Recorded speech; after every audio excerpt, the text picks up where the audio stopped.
satu hal yang penting dalam pengembangan sistem agribisnis ini. Mau tidak mau, suka tidak suka, on farm kita itu masih smallholder base, usaha keluarga yang rata-rata masih di bawah 1 hektar. Di luar Jawa barangkali bisa lebih besar. Oleh karena itu, dalam rangka pengembangan sistem dan usaha agribisnis itu, supaya on farm pertanian bukan jadi beban, tapi menjadi sumber pertumbuhan, maka program-program kemitraan menjadi keharusan. Barangkali itu sedikit membuat lebih lambat, tapi hanya itu yang bisa membuat pembangunan kita itu berkelanjutan. Makanya kalau dikaitkan dengan food estate juga harus model kemitraan. Kalau enggak, food estate itu adalah tidak sustainable, tidak berkelanjutan dari segi ekonomi, dari segi sosial. Kita sudah ada contohnya kok di negeri kita. Kemitraan sawit yang buat kita menjadi raja dunia. Jadi kita menjadi eksportir. Kemitraan yang buat kita menjadi swasembada di bidang telur dan daging ayam. Kemitraan itu. Tapi kemitraan yang buruk yang membuat kita pengimpor gula. Kemitraan tentu semua berhasil. Tapi kemitraan adalah jalan satu-satunya untuk keberlanjutan. Kalau tidak ada kemitraan di gula, sudah mampus kita gula itu.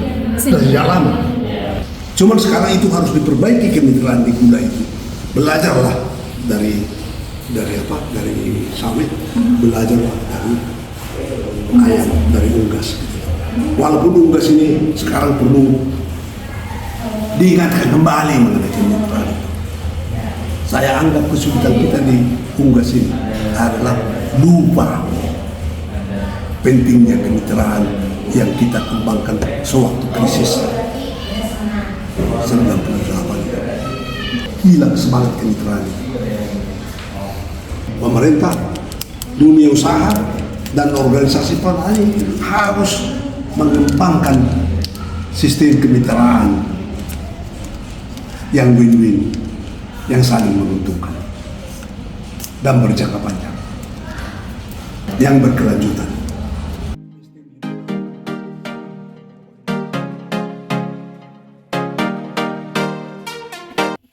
Jadi penting supaya sistem dan usaha agribisnis bisa terus menjadi pengelola perekonomian kita, tidak hanya pada masa krisis, tapi juga dalam keadaan normal, yang bisa membawa perekonomian kita tumbuh dari 5% menjadi 7% per tahun.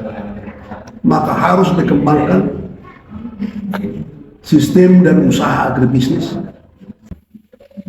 yang berkerakyatan. Artinya itu mengikut sertakan rakyat. Petani-petani kita itu memang kecil-kecil, bodoh-bodoh kadang-kadang gitu loh, tapi itu adalah aset kita. Dan harus ada transition, ya, transition dari pengurangan tenaga kerja manusia di on farm dan diganti dengan penggunaan teknologi dan sumber daya manusia yang lebih baik. Jadi sistem dan usaha agribisnis yang berkerakyatan, yang berdaya saing. Tujuan kita adalah bagaimana supaya ini berdaya saing gitu.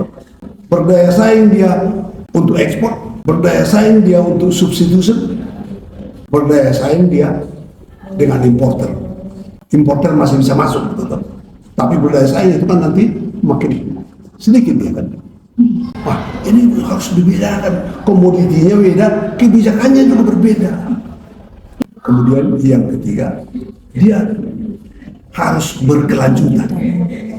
Berkelanjutan secara lingkungan, berkelanjutan secara sosial. dan berkelanjutan secara ekonomis. Kemudian yang keempat, kita tidak bisa melupakan sistem dan usaha agribisnis itu basisnya bukan di Jakarta, itu adalah di daerah. Jadi pembangunan sistem dan usaha agribisnis yang berbasis daerah atau yang lebih desentralistis. Untuk ini penguatan pemerintah daerah untuk mengelola pembangunan sistem dan usaha agribisnis. Tapi di balik itu semua, pemerintah tidak perlu berbisnis.